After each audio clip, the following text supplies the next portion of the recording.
Ladies and gentlemen, welcome back to Get the Shot, brought to you by Tamron Australia. My name is Joe Orchard, I'm your host. Today I'm with Jason Keeler, the photographer of the year 2025 in the landscape category and overall. Absolute lovely to meet you. As you can see from what's on the screen and right here, we've got the photos. We're going to talk all about them. And thanks for having me, Joe. no, very, very excited to chat and speak to you.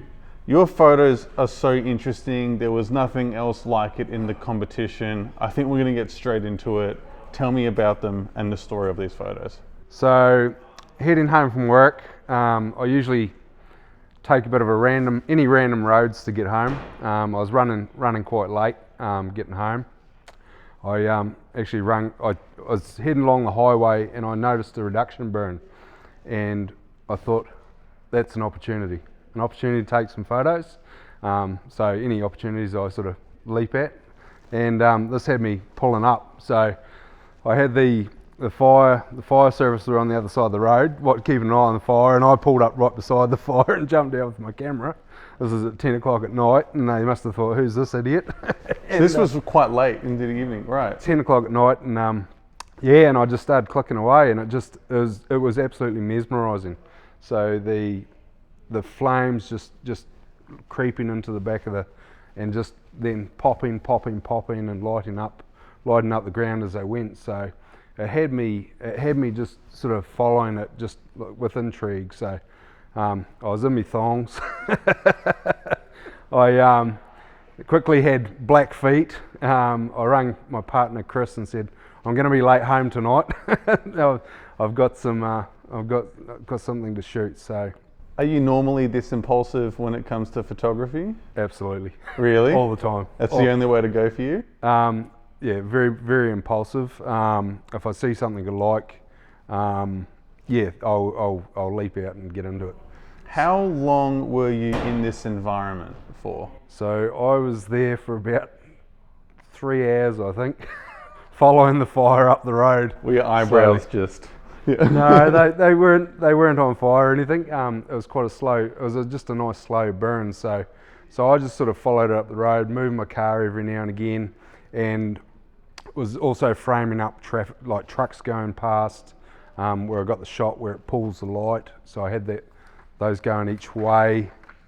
This on one, that right? one, Yeah. So I've got brake lights, and then that shots of a truck coming towards us. So. So I spent a bit of time just thinking about what I wanted to shoot, and like I said, it was very mesmerising.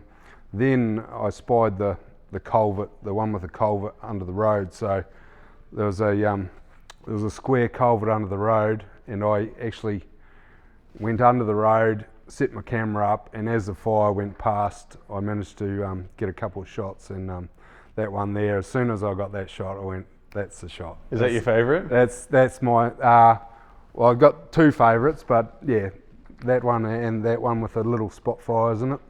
And it just draws me into that tree at the back as well. So, yeah. So these would have been kind of long exposure, right? Yeah, so predominantly between 6 and 15, 20 seconds, something like that, just to... And I was mucking around with the settings all the time. I like playing around and seeing what's working and what's not, and yeah. So how then, because the fire spots in these images are still quite defined, typically with long exposure with light like fire, it just becomes a glow. So how did you manage to maintain the fire shape?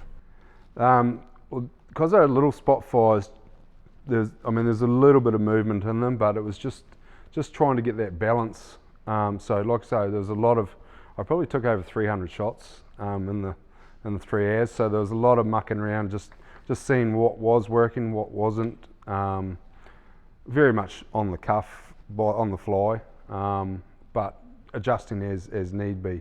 This particular shot here with the one tree in it, the fire just hit a fresh patch of dry grass and suddenly burst up. So, and that tree just sort of lit that tree up. So yeah, like I say, it was sort of quite defining for that one as well. So I had the biggest thing I had to choose 4 shots. I had quite a few shots and then deliberate which ones I wanted to enter into the competition, which was nearly on deadline. I think I had a week or 2 before entries closed, but as soon as I got those shots, I thought I've got something solid here to enter in the competition. So, did you spend a lot of time editing these? Not particularly, because it's my least favourite part of the process. Really? Why don't you like editing?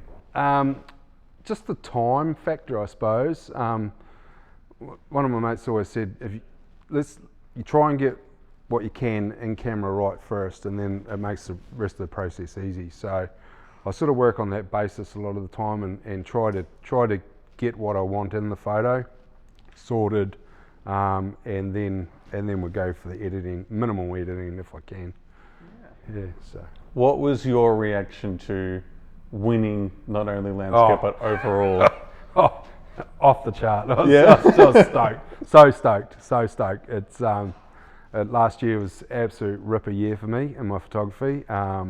Earlier in the year, with the Australian Photography magazine, they ran the landscape awards as well, and I also took that out and took the overall landscape photographer for that competition as well. So 2 major competitions run in Australasia. Winning both of them last year was pretty fantastic. That's that photo that's like the house and there's the cloud, a ball of rain, I call it. Yeah. And so, yeah, that one came about, again, impulsive. I was at Fran's, I was travelling, had been working down in Newcastle, and I was driving home. I was visiting friends that were about 3 hours west of Brizzy, and I was sitting down having lunch with them, and my phone was going off with lightning alerts, and I said, don't mean to be rude, but I got to go. Did those friends understand? They understand, they know me very well, and they said, no, that's cool. And then I ended up diverting in 3 different directions to chase a storm, and when I seen the shed in the paddock with the wheat, and the cloud mass coming towards us with the sun in behind, it was just an incredible. And at the same time, I was ringing my partner Chris and saying, I've got this, and she said, hang up and take the photos. and back of camera shots. I'm always taking back camera shots with my phone to send to my mates and look, I got the shot, got this shot. Get the shot, nice, good plug. There was some lightning bolts in a couple of the other shots, but the way that ball of rain just hung up there in that shot was just phenomenal, and it really sort of gave something to that photo. And again, that was a long exposure. That was about 6 seconds, I think, for that shot as well. So we'll have the photo overlaying as we're talking, but one thing I always liked about this one and your other photos is your sense of scale when it comes to landscapes. You make everything look massive and other things really small at the same time. How do you play with scale, and how did you get involved with that style? So landscape's always been my interest, and then long exposure thrown into that. I do like just the movement of clouds and the drawing out of things. So that has become probably my sort of niche, I suppose, for want of a better word, where I'm drawn to. The sense of scale, though, I guess, again, it's very much impulsive. Like I was literally driving down the road, seeing the shed. Right, that's where I'm stopping. Raced out, had set 2 cameras up, which I quite often do. I'm a bit of a nutter like that, so I'll quite often do a time lapse at the same time as I'm taking stills. I sort of have my gear on the go. My favourite lens, I suppose, go to for is probably a 24-70 2.8, and then quite often do my time lapse and stuff with a 20mm, just fixed aperture. Fantastic. So do you just constantly have your gear on you in case a moment comes up? And more often than not, if I'm travelling anywhere, I've generally got my cameras with me, so I can go. And the other thing, if I'm out and about, I quite often like just getting birds and wildlife and stuff as well. So there's always different. I'll pull up at random spots. I'll take random roads. I had a mate. I've found some landscape, and we took a couple good friends there, and they said, "How did you find this place?" And I said, "Just driving down back roads, driving down random roads. I'm off the main road all the time, so just if I can take the long way home, I will, and try and go a different way each time just to see new stuff." You told me before we started recording that you've been on the most epic road trip imaginable. Why don't you tell the audience what you're up to? And so my partner and I are calling it our gap year. So I've taken 12 months off. I've never too late to have a gap year. My boss reckoned I was too old to have a gap year, but I said never too old to have a gap year. So that's what we're doing. I've left my job. My partner's got leave for 12 months, so we're headed around Australia, and we started in Townsville, and we've made our way to Melbourne in 2 months. So it's been great. I feel like we've done the last bit a little bit quick. There's so much beautiful stuff on the coastline and stuff in inland that we would have liked to see, but yeah, like I say, time. We've got a ferry booked to go to Tassie in a couple of days, so that was our primary focus. So we're going to Tassie for 5 weeks. So I'm hoping that's a good amount of time to explore and. We've talked about like that you're impulsive with your photos, but surely you have an idea that when I get to this location, it's camera time. And yeah, so there's some places I've got in my head, and there's some places which we find on the way. So on our trip down thus far, we've had a mixture of both. We stopped at Horsehead Rock near Bergamie the other day. That's seen me out at about just before midnight, clambering around the rocks. I've only been there once before, but I was like, I need to get the Milky Way coming up over Horsehead Rock. So I'm out there with a torch in the dark, dodging waves, and so I guess again, probably a little bit impulsive, but with an idea in mind for that particular place. 2 nights ago, the aurora was on the forecast, so I ended up pulling an all-nighter down at Cape Snack. And casually doing an all-nighter. Casually doing an all-nighter. Well, I went down there, ended up sleeping in the car, woke up, thought I'd do sunrise, and then locked my keys in the car, which wasn't so good, but that's all part of the journey. I was going to ask, has things ever gone wrong when you're doing these impulsive types of shoots? Oh, all the time. Yeah. You don't seem too bothered by it, though. No, you just take these things in your stride, eh? Like I said, I've got 2 good mates in Queensland, and we quite often, if we go and do shoots together, it's a bit of a laugh. It would be quite interesting to have cameras on us, because it's just constant banter and all the rest of it. So I remember one night we were doing the Milky Way. My friend showed us a photo of a shed, and it was a shed used in a movie set, and it was way out West Queensland near Middleton. And as soon as I seen the photo, I said, we've got to go there. It just happened to be 6 hours in the opposite direction of where we're going. So we drove Really? 6 hours, and we spent the night, and then we did this Milky Way and got this beautiful arch over this shed. Then we did a selfie. The moon was just coming up, so it threw enough light on us to get a bit of a selfie with us. I careered over a rock 3 times before we actually got the photo, but you should mic up your car and attach like GoPros and action cameras and turn this into a YouTube series. We have seen some similar stuff done in America, and where they've done sort of the road trip thing, and it's quite humorous. We'll call Nat Geo or SBS or something like that. Yeah, that's we do have a good time and a good laugh, and like just like say impulsive. Like Marcus and I, we were in Cairns just doing some photos and birds and stuff. And he said, "I would like to go and do this volcano for sunrise," and I thought he meant the day later. He goes, "Oh no, tomorrow." And I said, "You do realise it's 2 hours away, and we'd have to be up before 3 o'clock in the morning to go there." So sure enough, we're up before 3 in the morning. We're driving 2 hours to a volcano to get a sunrise photo. My goodness. Yeah. So impulsive, yes, and then again, roads. We'll go down this road. I haven't driven down this road before, so. Am I correct in assuming that the impulsive adventure is more thrilling than the photos, or do you sort of find?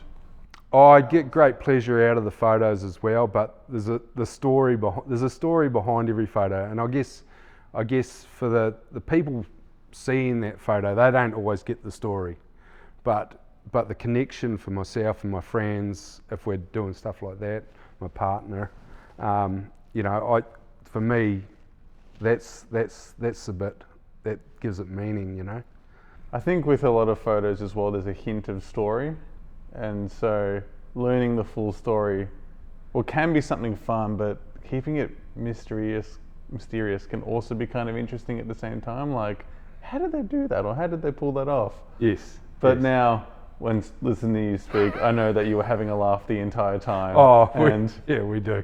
Burning your toes in the process. Oh, it's just and that's if you it's like I say, it's something I love and I find pleasure in doing. So it makes it easy,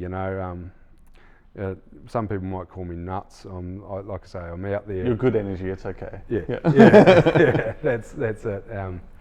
You haven't been doing photography for that long, though, if I'm not mistaken. No, so I really got into it just before COVID. Everyone told me, you're good at this, you need to buy a real camera. So the year prior to COVID, I think 2019, I bought a Nikon P900 zoom camera because I was doing a trip to New Zealand with a couple of mates, and they said, you need some good binos. We're doing a hunting trip, and they said, you need some good binos. So I turned up with a camera. And that sort of kicked me off even more so down that road.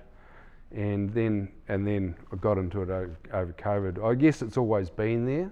I enjoyed it when I was younger, but when then kids came along, and I guess life just got in the way, and I just didn't sort of pursue it as much. And then I found my feet again, and I really enjoyed it. And like I say, bouncing off to other mates that I'd met along the way, and we push each other and learn off each other a lot of the time. And 3 of us can go out to a spot and we'll get very different photos. So I quite enjoy that aspect of it as well. We're all seeing different stuff and then learning from each other at the same time. So yeah. That's wonderful. Yeah. You have a photo, you said it was one of your favorites. Yep. It's quite old. It's 3 red deer. Yeah. Is that correct? Yeah, that's it. When you sent me this, I thought it was a painting. Yes. And it reminded me a bit of the Peking Duck album cover. Oh, right. That's going to be on screen now, and I'll show you after the podcast. But this is a really nuanced reference. But anyway, it is so magical and whimsical.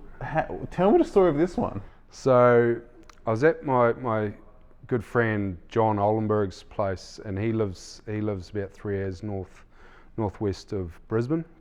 And I first met John because I seen he had a deer. He's got a deer farm, and not many people got deer in Australia. So it was near sunset, and the sun was behind his deer. And this is the stage when I only had the phone, I think. And I started taking photos of his deer, and I hadn't met him at this stage. And then I printed the photos off, and next time I went past, I went to drop them in and give them to him. And the third time I actually met John, and we've become good mates since. He's 84 years old now, but he lives on this farm. And so if I'm going past, I'll call him and give him a hand on the farm and just take some photos of his deer. And this particular morning, it was very foggy, and had me excited straight away. I love shooting in fog anyway. And so John was feeding out the deer on the other side of me, and these 3 deer on the other side were waiting for their hay for their morning feed. And I sort of lined myself up with them, and then I sort of yelled at them and went, "Oi!" And they all spun their heads around, and I went chunk, chunk, chunk, and took some photos. And I've actually got a series of photos that I absolutely love from that morning. And I've got a few hanging in my house. They're just, like I say, they're magical. And I have been accused of it being photoshopped and stuff, but I can definitely show the originals. Well, you said earlier that you hate editing, so you wouldn't spend the time faking something from the sounds of things. No, not interested in that. So yeah, no, and it does look like a painting. The style I've edited in slightly, so from the original, it's lightened up, and it does. I've actually, a few of my mates have actually got that painting, not painting, picture and stuff, and mum and dad, they got it in their house as well. So Oh, that's so exciting. yeah. You've done quite a few animal shoots. When you scroll back far enough on your Instagram, I find them. I really like a lot of these, especially your bird stuff. Why don't you take more animal photos? Oh, I've got I've got so many birds. Really? Photos. So even since starting this trip, like, I just haven't had a chance to sit down on the computer. I think because we're burning the candle at both ends, spending a lot of time driving and stuff. So the biggest thing for me is time, and probably my time management, I suppose. But I do love the bird photography and getting those shots as well. Particularly one that stands out for me is one with my daughter in New Zealand, of the kiwi. So they're nocturnal birds, so to see one in the daytime and get some nice shots of it was, a bit of a real good moment, especially with my daughter being with me. It's her first time seeing them. She actually was three around us, and they sort of went every which way. She was in front of me. I said, go in front just in case we see one, and sure enough we did. Have you ever done a gallery or a book or anything like that? No, so it's on my to-do list. Yeah. And I've had cousin and friends and say, you should be putting stuff in a gallery and stuff like that. So it certainly has entered my mind on more than one occasion. I find myself, I'm sort of between work and bouncing around and now tripping around. We're sort of constantly not in any one place, so I haven't really put too much focus into that as of yet, but it's something I do want to do down the track. It's not really quite an impulsive thing doing a gallery or a book, unfortunately. Although saying that, so we called in at Ted's Cameras, who sponsored the Photographer of the Year shoot as well, and they're going to be putting the photos in the exhibition as of towards the end of March through to the end of April. So nearly the next 4 weeks. I think it starts in a few days. 28th, I think it starts. And where will that be That's exhibited? in Pitt Street in Sydney. Okay. Yeah, so they'll be up there for a month. So go and check them out. They're Photographer of the Year, and all the category winners are going to have their portfolios, the 4 photos on an A1, I think it is, in the gallery at Ted's Cameras. So yeah. Fantastic. Yeah. Is that the first time your photos have been on a frame in a gallery? I've seen them on occasion. I've entered the odd little competition here and there, local ones, regional ones. So a friend of mine sent me one of my Milky Way shots, was up in a library there one time. So there is the odd one that's been out. I've done all right in a couple other sort of smaller competitions, so they have been displayed occasionally before. But this, like I say, this last year with these 2 major awards has probably been the biggest highlight thus far. You've mentioned that you've taken a lot of photos and you haven't had too much time to go through it. How many photos do you think are sitting on your hard drive right now? Oh, hard drives. Hard drives, okay. So, no, there's probably, I do try to go through. I know since this trip, so I've got the sunrise with kangaroos bouncing over water and water coming off behind them. That's one I want to put up. We're at the Glowworm Caves near Sydney. Oh, sorry, there's an old train tunnel near Sydney.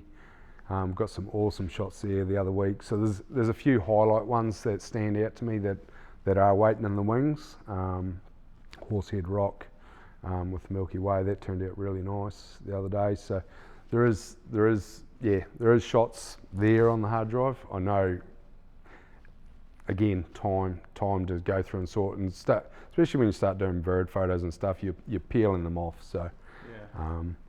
I need to dedicate time, but like I say, I've been burning the candle at both ends for morning shoots, night shoots, travelling. Just to actually sit down, I feel like I'm time poor. We're trying to keep a diary of what we're doing, and just keep a bit of just a little photo things, just to show family and friends what we're doing and what we're up to. So it's trying to keep up with it all, sort of taking a back seat. It's been quite tricky, really. No, that's so good. You're having fun along the way, which is We're having a ball, and the places we're seeing are just amazing, beautiful country. Jason, we like to wrap up the podcast by the previous guest leaves you a question. Yep. And so the question for you today is, how do you find your frame? How do I find my frame?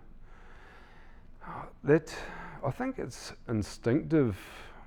I think it's instinctive with me. Finding the frame, it just, going back to these photos that I won the competition on, it just, something different, something draws you in.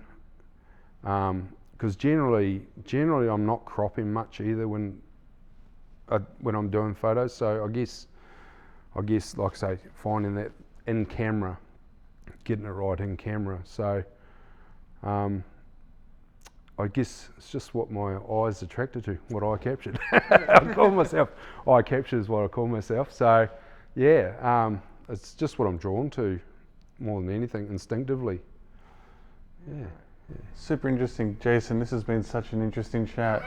You're such a fun bloke. And it's a shame you're leaving tomorrow because I'd like to hang out a bit more. But thank you for coming on the show, and congratulations on winning that competition. That's absolutely outstanding, and I can't wait to see what you get up to next. Yeah. Thanks for having us, Joe. No, Much you're very welcome. No, that's good. Awesome. If you want to find out what Jason's question is, tune in next week. But otherwise, thanks for watching. See you next time.